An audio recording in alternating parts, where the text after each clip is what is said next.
structured per your uploaded outline. In October 2017, Rose McGowan typed a name she'd been told to forget for 20 years. Within hours, her Twitter account was temporarily restricted amid a storm of allegations. Days later, Amazon Studios chief Roy Price resigned, and the film industry's most feared producer began to fall. For McGowan, this wasn't a viral moment. It was the culmination of a story that began in a Park City hotel room in 1997. When she accepted a $100 settlement after an alleged assault at the Sundance Film Festival. A deal meant to buy her silence.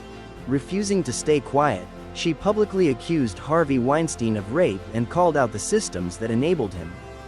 Her later memoir, Brave, and the docuseries Citizen Rose would turn her into a face of a global reckoning, but would also trigger a counteroffensive. As she alleges Weinstein's team deployed private operatives to surveil and intimidate her while she prepared to speak. This is not just a Hollywood scandal. It's the story of a survivor who chose to become the accuser, and the personal cost of helping topple a kingmaker. What does it take to confront a machine built to keep you silent? Rose Ariana McGowan was born on September 5, 1973, in Florence, Italy, into a world that was anything but ordinary. Her father, Daniel McGowan, was an artist deeply involved with the Children of God, a controversial religious group known for its communal living and unconventional beliefs. Her mother, Terry, was a writer of French descent who shared in this bohemian lifestyle. Growing up as the second of 6 children, Rose's earliest years were defined by both freedom and chaos. The family lived in communes across Europe, including Italy and later in France, where the children were raised in an environment that rejected traditional norms but imposed its own rigid doctrine. Rose has since spoken openly about the darker aspects of this upbringing, describing how the cult exposed children to manipulation and inappropriate practices. At the same time, her father's artistic influence encouraged imagination and resilience, traits that would later fuel her performances on screen. When Rose was about 10 years old, her parents left the Children of God and moved to the United States. Settling first in Oregon, this transition was both liberating and traumatic. Suddenly, she was thrust into a conventional society she barely understood, struggling to adapt while carrying the weight of her unconventional past. She often described herself as an outsider, a girl who never quite fit in at school and who learned early to rely on her own strength. Her parents' marriage eventually fractured, and Rose spent much of her adolescence navigating instability. At 15, she legally emancipated herself from her parents, taking control of her own life in a way few teenagers ever have to consider. This decision reflected both her fierce independence and the survival instincts she had honed since childhood. These early experiences, growing up in a cult, moving across continents, and fighting for autonomy, shaped Rose McGowan into someone unafraid of confrontation. Long before she stood up to Hollywood's most powerful men, she had already survived battles most would never face, building a toughness that would one day fuel her role as both actress and activist. Rose McGowan's teenage years were marked by instability, but also by a determination to carve out her own identity. After emancipating herself at 15, she drifted through Portland, Oregon, and later Seattle, where she supported herself with odd jobs while trying to finish high school. Education in the traditional sense was fractured. Rose never followed a conventional academic path. Yet she possessed an unrelenting curiosity about art, fashion, and performance. She often found herself drawn to creative communities where eccentricity wasn't just tolerated but celebrated. Her striking looks, a mix of European elegance and rebellious edge, soon caught attention. By the late 1980s, she began dabbling in modeling, working with local agencies and appearing in small print ads. But Rose was never satisfied with simply being an image on a page. She longed for expression. For storytelling, modeling provided her entry into the entertainment industry, but it was acting that offered the possibility of transformation. In her late teens, Rose moved to Los Angeles. Like countless others, she arrived with little more than ambition and an aura of defiance. Unlike many of her peers, though, she carried a lifetime's worth of survival skills. She understood rejection, alienation, and hardship, realities that gave her both resilience and an intensity that casting directors couldn't ignore. Her early acting opportunities were small, background roles, auditions that went nowhere, and fleeting appearances in music videos. But in 1992, she made her film debut with a brief role in Encino Man. It was hardly a breakout, but it placed her in the orbit of Hollywood and proved she could make it onto the screen. Around the same time, she also began appearing in independent projects and forging connections within the LA underground art scene, where her sharp wit and unconventional beauty set her apart. These early years were a test of endurance. Rose was neither an overnight success nor the carefully groomed ingenue Hollywood preferred. She was a young woman with scars, both literal and figurative, who had chosen to fight her way into an industry that thrived on conformity. That fight, though grueling, laid the groundwork for the breakthrough that was about to come. Rose McGowan's breakthrough arrived in the mid-1990s, when the independent film scene was thriving and audiences were hungry for unconventional stars. Her first major recognition came in 1995 with The Dune Generation. Directed by Greg Araki, the film was raw, violent, and unapologetically subversive, exactly the kind of project that suited Rose's intensity. Though controversial, the performance established her as a rising figure in indie cinema, a bold actress unafraid of risk. Hollywood soon took notice. By 1996, she landed a small but memorable role in Scream, Wes Craven's postmodern horror hit that redefined the genre. As Tatum Riley, the witty best friend who meets a gruesome end, Rose showcased both charm and edge. Scream became a cultural phenomenon, grossing over $170 million worldwide and cementing its young cast, including McGowan, into the pop culture lexicon. Suddenly, she was no longer just an indie darling. She was a recognizable face in mainstream Hollywood. The late 1990s brought a string of roles that capitalized on her dark allure and versatility. She appeared in Jawbreaker, 1999, a black comedy about teenage cruelty that later achieved cult status, and took on supporting roles in films like Ready to Rumble and Southie. Rose's career trajectory wasn't about becoming the typical Hollywood sweetheart. She embraced edgy, provocative parts that matched her personal aesthetic and outsider sensibility. At the same time, her off-screen presence became part of her fame. Rose cultivated an image that clashed with Hollywood norms: pale skin, striking fashion choices, and a refusal to soften her persona for the cameras. The most infamous example came at the 1998 MTV Video Music Awards, where she walked the red carpet in a nearly see-through mesh dress. The look caused outrage and fascination in equal measure, solidifying her reputation as Hollywood's ultimate provocateur. Her most visible mainstream success arrived in the early 2000s with Charmed, the supernatural drama that had already built a strong following with its blend of fantasy, family, and empowerment. In 2001, Rose joined the cast as Paige Matthews, replacing Shannon Doherty. For 5 seasons, she played the youngest Hallowell sister, bringing both humor and grit to the role. The series expanded her fanbase beyond film buffs, making her a household name among television audiences worldwide. Even while she enjoyed the stability of a hit TV show, Rose continued to work in film, taking roles in Robert Rodriguez's and Quentin Tarantino's double feature Grindhouse, 2007. In Planet Terror, she played Cherry Darling, a go-go dancer turned machine-gun-legged warrior, a role that became one of her most iconic. It showcased her as both campy and commanding, a performer who could thrive in pulp cinema while still embodying feminist grit. By this point, Rose McGowan had achieved a rare duality. She was both a cult figure and edgy underground projects and a mainstream star through television. She was not the industry's typical leading lady, but that difference was her power.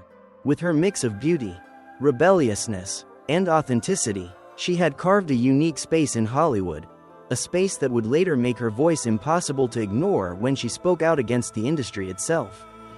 Rose McGowan's personal life often mirrored the intensity of her on-screen roles: passionate, unconventional, and frequently scrutinized by the media.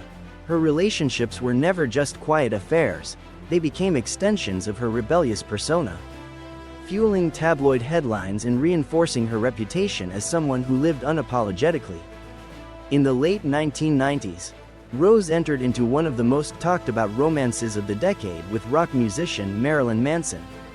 Their relationship, which lasted from 1997 to 2001, was nothing short of provocative. Rose, with her dark glamour, and Manson, the shock rock icon, became the ultimate it couple for a generation fascinated by counterculture. They appeared together at the MTV Video Music Awards in 1998, Rose in her infamous mesh dress, Manson in his gothic regalia, a moment that defined their joint image as Hollywood's most subversive pair. Though they were briefly engaged, Rose later ended the relationship, citing lifestyle differences and her desire for stability. Despite the split, their time together remains one of the most iconic celebrity pairings of the late 90s. After Manson, Rose's love life remained unconventional. She dated a range of figures from the artistic and entertainment worlds, often steering away from Hollywood's polished leading men. In the mid-2000s, she was linked to filmmaker Robert Rodriguez, whom she met during the production of Grindhouse.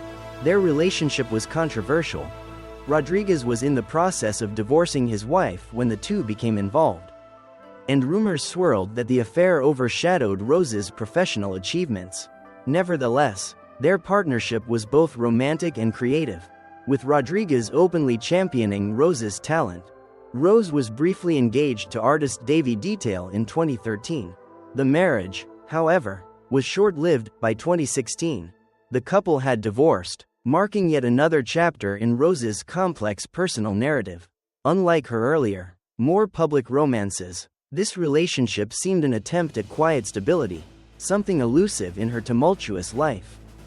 Throughout these relationships, Rose often pushed back against the way the media framed her love life. She resisted being defined by the men she dated, asserting instead that her partners were part of her story but not its entirety. Her candidness about love, sex, and independence distinguished her from Hollywood contemporaries who conformed to more sanitized narratives. More recently, Rose has distanced herself from traditional notions of romance. She has spoken openly about prioritizing personal growth, activism, and healing over pursuing new relationships. In interviews, she described love as transformative but also dangerous when it collides with power dynamics and fame. Rose McGowan's relationships, like her career, have been a mix of glamour and chaos, passion and controversy. They reflect not just her attraction to unconventional figures but also her ongoing search for connection in a world that often sought to silence or misrepresent her. For much of her early career, Rose McGowan was known for pushing boundaries on screen and off, but the scandal that would come to define her life, and ultimately shake Hollywood to its core, began decades earlier. In 1997, at the Sundance Film Festival, there, she later alleged, she was raped by Harvey Weinstein, one of the most powerful producers in the industry. At the time, Rose accepted a $100 settlement, a decision born not of silence but of survival in an era when accusing a mogul meant professional exile. She would carry the weight of that encounter for 20 years, until she chose to speak out. The scandal erupted publicly in 2017, when investigative reports by the New York Times and the New Yorker documented decades of Weinstein's sexual misconduct. Rose became one of the first high-profile women to accuse him directly of rape. Her voice, raw, furious, unfiltered, cut through Hollywood's carefully managed facade. Unlike others who couched their experiences in cautious language, Rose named names. She refused euphemisms, instead using words like rapist and monster to describe a man once thought untouchable. Weinstein's empire responded with the kind of force that revealed just how much power was at stake. Reports later confirmed that private security firms, including ex-Mossad agents, were hired to track Rose's movements, infiltrate her circles, and gather intelligence in an attempt to stop her from going public. At one point, Rose alleged that she was offered a $1 million payoff in exchange for signing another NDA, an offer she rejected. The campaign against her was both chilling and cinematic, a web of spies, intimidation, and surveillance designed to silence one woman. The personal toll was immense. Rose described feeling hunted, paranoid, and isolated, unsure who she could trust. Social media, which she used as a weapon to bypass Hollywood gatekeepers, also became a battlefield.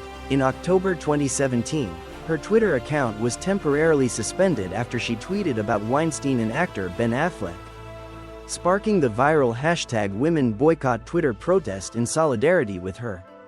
For Rose, the suspension was proof that the system was stacked against survivors even in the digital age. Her decision to go public also exposed fractures in her career and personal life.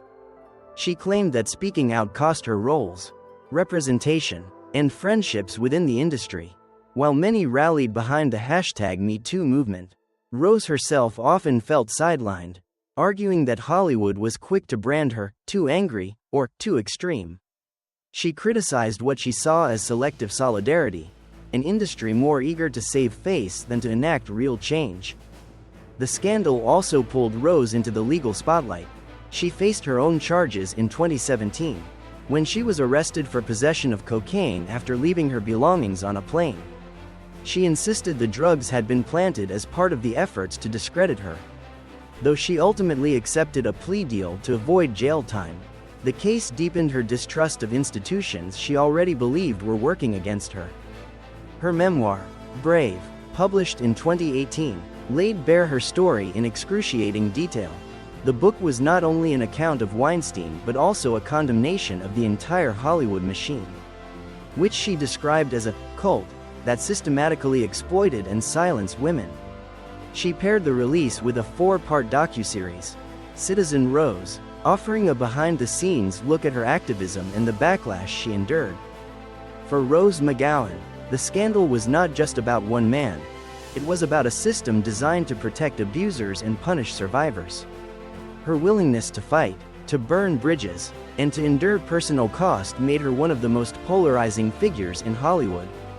But it also made her indispensable to a cultural reckoning that would echo far beyond the industry. The aftermath of Rose McGowan's decision to go public was both transformative and punishing.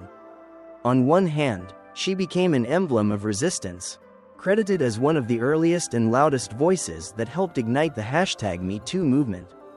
On the other hand, the very act of breaking her silence effectively ended the Hollywood career she had fought so hard to build. Casting calls disappeared, offers dried up, and her reputation was branded as difficult, a label long used by the industry to exile women who refused to conform. Rather than retreat, Rose redirected her energy. In 2018, she published her memoir Brave, which became both a manifesto and a declaration of independence. The book wasn't only about Weinstein, it dissected Hollywood as a cult-like system designed to groom and control. Critics praised the raw honesty, though some found the tone combative. For Rose, however, candor was the point. She no longer wanted approval from the very institutions she was exposing. Her docuseries Citizen Rose, which aired on E!, offered audiences an intimate portrait of her life during the height of the scandal. Viewers saw not a polished celebrity but a survivor under siege, navigating paranoia, activism, and the emotional toll of reliving trauma. The series polarized audiences. Some hailed her bravery, while others dismissed her as erratic. But the fact remained, she had changed the conversation, whether Hollywood wanted to admit it or not. In music, too, Rose experimented with reinvention. She released a debut album, Planet 9, in 2018, inspired by her desire to create art outside traditional systems. The project was more avant-garde than commercial, blending spoken word and electronic beats, reflecting both her experimental spirit and her refusal to chase mainstream validation. Publicly, Rose also expanded her activism beyond Hollywood. She relocated to Mexico for long stretches, describing it as a sanctuary away from the toxicity of Los Angeles. There, she continued to speak on issues of systemic abuse, women's rights, and the psychological costs of fame. Her appearances at international forums and her outspoken presence on social media positioned her as both a lightning rod and a thought leader. The comeback Rose sought wasn't about reclaiming stardom in films or television. It was about reclaiming her voice and autonomy. She framed herself not as a fallen actress but as an activist, author, and artist who refused to be erased by the men who tried to silence her. Still, the costs were undeniable: estrangement from much of Hollywood, lingering financial struggles, and the loneliness of being a whistleblower in an industry built on complicity. Yet, in spite of it all, Rose McGowan persisted. She may never again walk red carpets as the star of a blockbuster. But in many ways, she has achieved something greater, becoming a symbol of survival and defiance in a world that thrives on silence. Today, Rose McGowan stands less as an actress and more as a cultural dissident, an outspoken critic of the Hollywood machine she once fought to enter. She has largely stepped away from acting, choosing instead to live abroad, splitting time in Mexico and Europe, where she says she feels safer and freer. Distance has allowed her to find a measure of peace, though she continues to use her platform to challenge powerful institutions. Rose has redefined herself as an author, activist, and artist. Her book Brave and her album Planet 9 mark her break from Hollywood's traditional pathways. But it is her role as a truth teller that defines her present. She continues to call out systemic abuse and corruption, not just in the film industry but in politics, media, and culture. In interviews, she has spoken candidly about her struggles with trauma, the lasting scars of her past, and her refusal to soften her message for public comfort. Still, her journey is not without controversy. Some allies within #MeToo have distanced themselves from her fiery approach, claiming her bluntness alienates potential supporters. Rose, however, embraces her outsider status, insisting that real change requires discomfort. In her words, she is not seeking applause, she is seeking justice. At present, Rose lives a quieter life compared to her days under the spotlight, often posting reflections on healing, survival, and creativity, but her voice still resonates, especially for survivors who see in her a figure willing to risk everything to speak the truth. And so her story ends not with a triumphant Hollywood comeback but with something more complicated: a woman who walked away from the system that both made and tried to break her. The open question remains: will history remember Rose McGowan as a fallen actress, a difficult provocateur, or as the survivor whose voice helped topple one of Hollywood's most powerful predators?